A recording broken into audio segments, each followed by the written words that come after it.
Hello guys, it's me again, Krong TV, at sa video ito pag-uusapan natin ang isa na namang napaka-interesanting pangyayari patungkol sa ating paboritong manga at anime series na Boruto, Naruto Next Generation. Pero bago ang lahat, huwag kalimutang mag-like, mag-subscribe, pinutin na rin ang notification bell upang lagi kang updated sa mga susunod na video. A, B, C, D.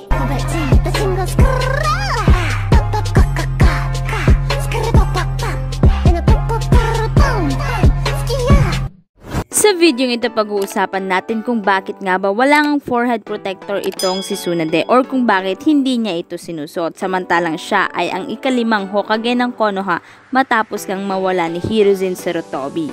Pero bago nangyari ito, mas naging kilala si Tsunade matapos nga siyang mabansagan o mapabilang sa Konoha's Legendary Sannin. Ito ay nangyari noong Second Shinobi World War, noong kinalaban o nakalaban nila si Hanzo na mula sa Amigakure.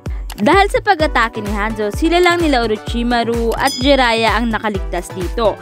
Kaya naman tinawag sila bilang Konoha's Legendary Sannin. At dahil sa pangyayaring ito, ang tatlong ito ay kinonsidered na nga na maaaring maging isang Hokage. Pero bakit si Tsunade nga lang ang naging Hokage? So ganito nga ang nangyari. Noong time na si Hiruzen ay bibitiw na sa pwesto bilang Hokage, si Orochimaru nga ang napipisil sa posisyong ito. Pero mismong si Hiruzen na ang hindi pumayag dito dahil sa si Orochimaru ay merong hidden agenda o hindi nito naiintindihan ng ibig sabihin ng pagiging ninja ng Konoha. At pagdating naman kay Jiraiya, alam nyo naman na tinanggihan niya ang posisyong ito dahil na rin sa mga iilang dahilan. At kung gusto nga ninyong malaman ang mga nakikitang dahilan kung bakit ayaw nga ni Jiraiya, panoorin po ninyo ang nakaraang post ko na video kung saan diniscuss nga dito ang ilang teorya sa kung bakit nga paulit-ulit ngang tinanggihan ni Jiraiya ang pagiging Hokage. So dahil nga sa ayaw nga ni Jiraiya maging Hokage, inoffer nga niya or nagpropose nga siya na si Tsunade na lamang ang maging Hokage. Dahil naman dito ay tinanggap naman agad ito ni Tsunade ang pagiging ikalimang Hokage. Dahil nga sa naniniwala si Jiraiya na mas magagampanan nga niya ang pagiging Hokage kumpara nga sa kanya. So dyan na nga nag-start ang journey ni Tsunade bilang isang Hokage. Pero ito, pansin nyo, kahit na si Tsunade ay isang Hokage, mapapansin dito ang hindi nga niya pagsusuot ng kanyang forehead protector. Kung sa nakaraang video natin na pag-usapan natin ang dahilan kung bakit nga iba ang forehead protector ni Jiraiya, dito naman sa video ito alamin natin kung bakit nga hindi nagsusuot ng forehead protector itong si Tsunade. Kung hindi ako nagkakamali, last ko siyang nakitang nagsuot ng forehead protector noong Second Shinobi World War. Makikita dito na suot-suot pa rin niya ito pero ngayong Hokage na siya, wala na. Samantalang isa siyang Hokage na dapat ay proud siya sa kung saan siya nanggaling at ito nga ay ang Konoha. Kasi 'di ba katulad nga ng sinabi ko sa previous video ko, napaka-importante ng forehead protector. Dahil sa ito ay isa nga sa kanilang pagkakakilanlan. Kaya naman ang iba nga sa ating mga Naruto fans o maging sa ilan nga sa ating mga Boruto fans ay nagtataka kung bakit nga sa si Tsunade ay hindi nga nakakakitaan ng pagsusuot nga ng kanyang forehead protector.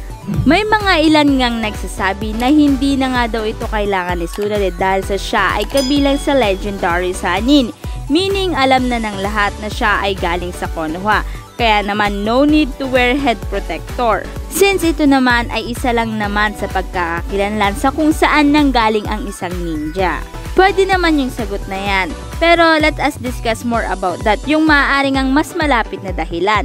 Kasi 'di ba hindi naman siguro lahat ng tao sa Shinobi World ay kilala nga ang Sannin. I mean, naririnig nila ang salitang Legendary Sannin pero hindi nila ito personally na nakikilala. Lalo na't Second Shinobi World War pa ito nangyari.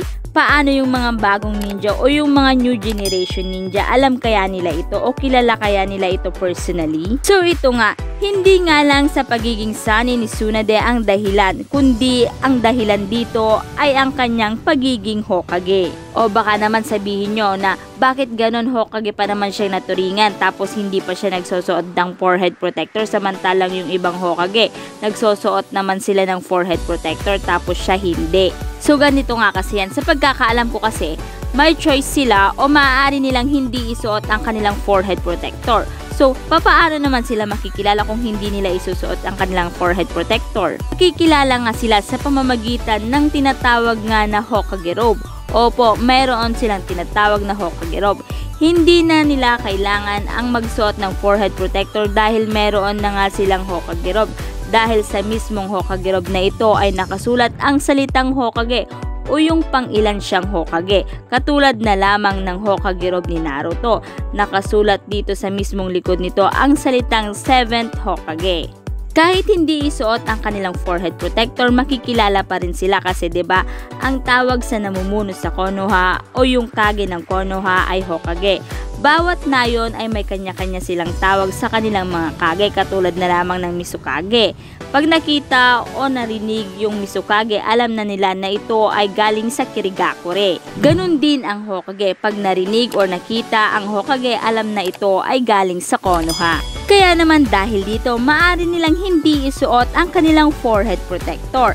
At bilang Hokage o isang Kage, sila rin naman ay kilala na. Kaya naman hindi na nila kailangang isuot ang kanilang forehead protector.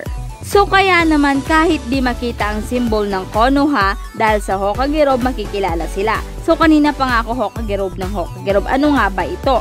So sa mga hindi po nakakaalam, ito yung sinusuot ng mga Hokage na puti na parang toga na may something red na nakapalibot sa bandang ibaba nito, o yung kasing ibang drawing is apo, yung iba naman ay parang may tusok-tusok. Kung saan nga sa Hokage robe na ito ay may naka-indicate dito sa taas nito kung pang ilan, halimbawa 5th, 4th, 7, ganon.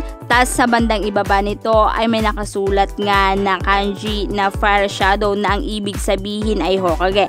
So meaning 5th Hokage, 4th Hokage, 7th Hokage, ganon. Kaya kung nagtataka kayo guys kung bakit nga biglang wala or biglang hindi isinuot ni Naruto ang kanyang headband or yung forehead protector nito, malaki ang chance na ganun din ang dahilan kasi 'di ba, katulad nga ni Tsunade, noong hindi pa siya Hokage, suot-suot pa niya ito. Nalungkot pa nga siya noong hindi nga siya nabigyan ng forehead protector kasi 'di ba, hindi nga niya na-meet yung mga requirements upang nga magkaroon siya nito. At ang saya-saya na nga niya noong ngang finally ay nakakuha na siya nito. Naalala nyo naman siguro yan guys. Kaya naman, hindi malayong ito rin ang naging dahilan ni Naruto. O ito naman, baka po may magtanong sa inyo, bakit ganun? Hindi naman na Hokage si Tsunade, bakit hindi pa rin siya nagsusuot ng forehead protector niya? Samantalang this time, wala naman na siyang Hokage robe. Ito kasi sa pagkakaalam ko lang kasabay ng pagbibitiw sa pwesto ni Tsunade bilang Hokage, nag-retire na rin siya bilang isang ninja. So meaning siya na lamang ay isang ordinaryong mamamayan ng Konoha kung saan siya na lamang ay pasugal-sugal. Tapos kung matatandaan sa episode 72 ng Boruto, sinabi din dito na pa-travel na rin itong si Tsunade. Kasi 'di ba kung matatandaan, during this episode sinabi dito ni Tsunade na siya ay galing sa isang mahabang biyahe. So parang makikita dito na ginagawa na ni Tsunade ang mga hindi nga niya nagawa noong siya pa lamang ay isang Hokage ng Konoha. Pero ito, kung mapapansin yung mga parents sa Boruto series, I mean yung mga previous ninja katulad ni Shikamaru, Ino, Hinata, Sakura at marami pang iba, ay hindi na rin sila nagsusuot ng forehead protector. Nakakapagtaka, di ba? Pero ito, try po nating sagutin. Sa pagkakaalam ko po kasi kaya sila walang forehead protector dahil nga sa ilang mga dahilan. Una, maaring dahil labas na sa pagiging ninja ang trabaho nila. Pangalawa, dahil sa sila ngayon ay hindi na Jonin na naka-assign sa mga gawain or sa mga grupo ng mga ninja or ng mga baguhang ninja katulad ni Boruto, Sarada at Mitsuki. At pangatlo, ito ay maaaring dahil sa ang Boruto series ngayon ay nagkakaisa na at wala nang gulo sa pagitan ng mga ibang village. Ano sa tingin nyo? Kasi maaaring yan din yung dahilan kung bakit nga din hindi nagsusuot si Tsunade ng forehead protector dito sa Boruto series. So yan nga guys ang maaaring sagot sa tanong na yan.